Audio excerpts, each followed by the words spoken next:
Salam la famille, j'espère que vous allez bien, que vous avez la santé. Si vous avez la santé, vous avez l'essentiel. Une Mauritanie, une autre Mauritanie est-elle possible? Bien évidemment qu'une autre Mauritanie est possible. Et cela n'est pas utopique de le dire. Mais pour arriver à une autre Mauritanie, en tout cas, il faudra définir ce qu'on entend par autre Mauritanie déjà. Mais il faudrait également faire un état des lieux. En 2023, faire l'état des lieux de la Mauritanie. Où nous en sommes depuis les indépendances, c'est vraiment un véritable bilan. Et le bilan, il n'est pas simple à faire, mais j'ai essayé de le synthétiser. Pendant pratiquement plus de 50 ans, des militaires ont été au pouvoir en Mauritanie, ont utilisé l'appareil étatique pour militariser toute une jeunesse qui était pour la plupart du temps parfois sans diplôme, sans cursus scolaire, et vu que le secteur du marché public il est totalement saturé, que le système privé, les entreprises courent pas à la rue en Mauritanie, en tout cas les industries, etc. Donc, militariser une jeunesse, ça permet aussi également à une jeunesse de pouvoir avoir un salaire, se construire un avenir, pouvoir se poser psychologiquement sur un terrain donné. C'est la vision toujours, en tout cas des militaires au pouvoir. C'est aussi pour leur permettre d'asseoir leur autorité. Je répète, depuis 50 ans à peu près, c'est les militaires qui sont au pouvoir en Mauritanie. Ça ne me dérangerait pas si c'était des militaires avec de la vision, avec des programmes politiques. Mais ce sont tous des militaires qui utilisent la force qu'ils ont pour diriger un pays, mais également pour le spolier entre-temps, pour littéralement le spolier. La Mauritanie est un pays qui ne fait même pas 4 millions d'habitants. Bon, pour arrondir, je vais vous dire 5 millions d'habitants. Et il y a autant de misère sociale, de pauvreté en Mauritanie. Donc c'est vraiment navrant d'en être là. Mais j'ai envie de dire qu'il faut faire l'état des lieux. D'abord, d'où vient la Mauritanie? La Mauritanie, c'est récent. En tout cas, l'apparition officielle de la Mauritanie, on en entend parler dans les années 1889-90 pour la première fois. Ensuite, la Mauritanie a eu sa capitale à Saint-Louis, jusqu'à la veille des indépendances. Ensuite est apparue la Mauritanie. Mais la Mauritanie recouvre des peuples qui vivent depuis des millénaires, que ce soit les Maures, que ce soit les Soninké, que ce soit les Peuls, que ce soit les Wolofs. Ce sont des personnes qui habitent une culture, qui habitent une tradition parfois millénaire, qui vivent sur ce territoire-là depuis très longtemps, qui fait qu'on n'a jamais voulu prendre en compte culturellement chaque peuple sans vouloir les assimiler à une culture. Ce qui fait que l'arabisation pose problème. Parce que sous prétexte qu'il fallait rompre avec le colonialisme, donc on dit on n'enseigne plus le français, on va arabiser le pays. Arabiser sur le prétexte que l'arabe est la langue de l'islam, donc ça tombe bien, et vu qu'en Mauritanie il n'y a pratiquement que des musulmans, donc on va poser un système scolaire sur l'arabe, en sachant que tous les enfants des hommes politiques, la plupart du temps à l'époque, même je crois jusqu'à nos jours, je vais émettre des réserves, mais en tout cas sur Maouia, sur Aziz, quasi la plupart des hommes politiques, les ministres, les députés, leurs enfants faisaient des études à l'étranger. Donc on voit déjà l'incohérence. Ils veulent pas, entre les hommes politiques ne voulaient pas de la langue française, sous prétexte qu'il fallait rompre avec le passé colonial. Moi, ça ne me dérange pas du tout. Mais vous allez voir, c'est l'hypocrisie qui me dérange. Parce que quand ces hommes politiques-là sont malades, ils vont se soigner où? Ils ne vont pas se soigner chez eux. Parce que la plupart de ces hommes politiques-là ont spolié tous les biens du pays, du peuple, à des fins personnelles. Ils n'ont même pas pu construire un hôpital national digne de son nom. Bah, quand ils sont malades, ils vont se soigner en France. C'est tout le paradoxe. C'est même pas un paradoxe en fait. C'est parce qu'on assiste depuis très longtemps à des hommes politiques sans vision, sans aucune vision politique.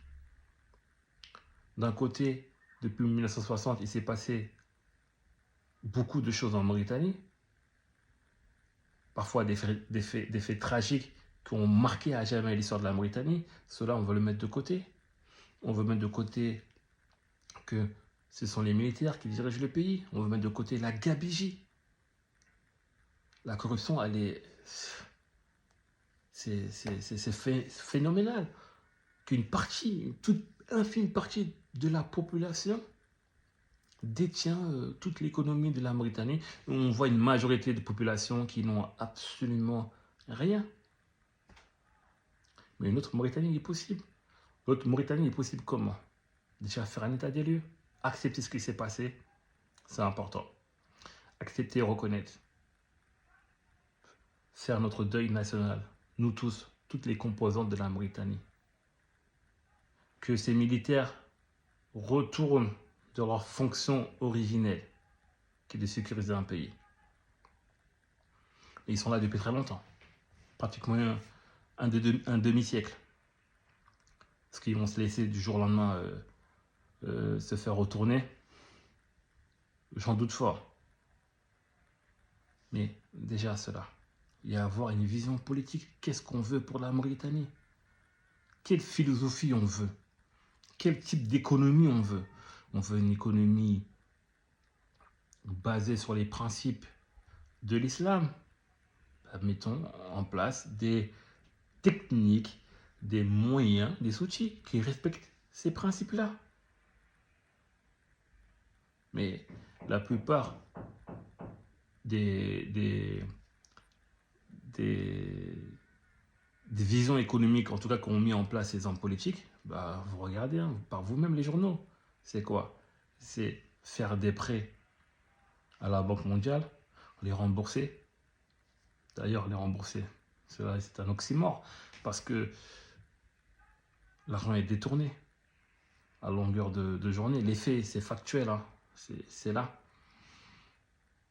Mais pour revenir, c'est quelle vision en fait on veut mettre sur place? Quel type d'imaginaire on veut construire? Où on veut aller? Et vers quoi on veut aller? Il faut arrêter déjà d'instrumentaliser l'islam, une religion si noble et si belle, l'instrumentaliser à des fins politiques. Dieu n'a jamais demandé à arabiser tout un pays. Dieu, s'il avait voulu que le monde soit arabe, il l'aurait fait. Mais cette diversité-là, c'est lui qui l'a souhaité. Ça, tous les Mauritaniens le savent. Mais il ne faut pas se cacher derrière des prétextes. Dire quand il y a un problème, non, c'est le sionisme, non, c'est le colonialisme, non, c'est... Oui, le colonialisme a eu ses effets négatifs. Mais aujourd'hui, il y a un problème interne, il y a un problème national également. Le problème là, c'est la discrimination, c'est des personnes qui sont mauritaniennes qui n'ont pas les mêmes chances que d'autres Mauritaniens. Ça, c'est une réalité. Mais il faudra regarder les choses en face si on veut passer à autre chose et avoir une vision où on veut aller et vers quoi on veut aller. La Mauritanie est un pays qui a tout, qui a vraiment tout pour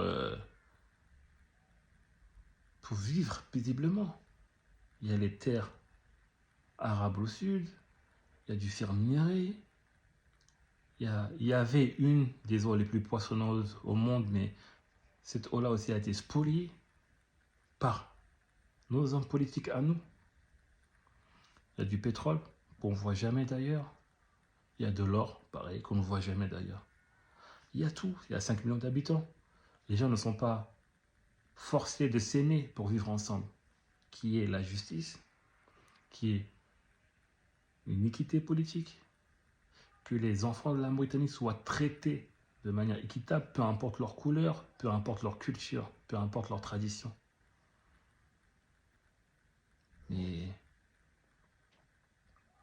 C'est là qu'il faut en venir.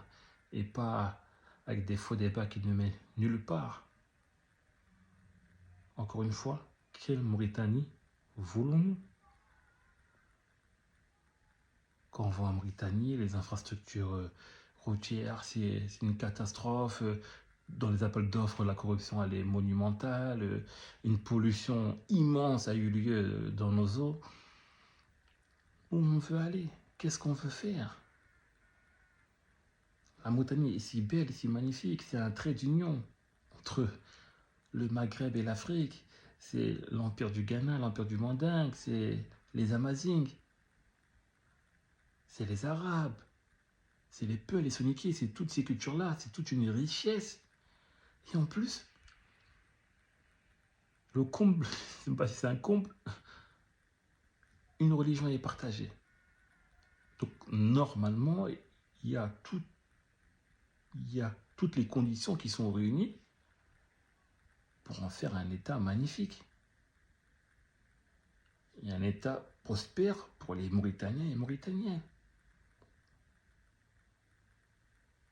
Mais depuis 1960, depuis le mois de novembre, qu'est-ce qui s'est passé? Il faut faire un état des lieux. Il faut se regarder en face. Arrêter avec l'hypocrisie. Ce qui nous arrive, nous en sommes aussi responsables. En tout cas, actuellement. L'événement 89, c'est pas le sionisme. La gabegie, c'est pas la France, c'est pas les Américains. À un moment donné, il faut regarder les choses en face. Si on veut opérer une réelle rupture et construire enfin notre nation. La famille, d'ici là, portez-vous bien et on se dit à très bientôt.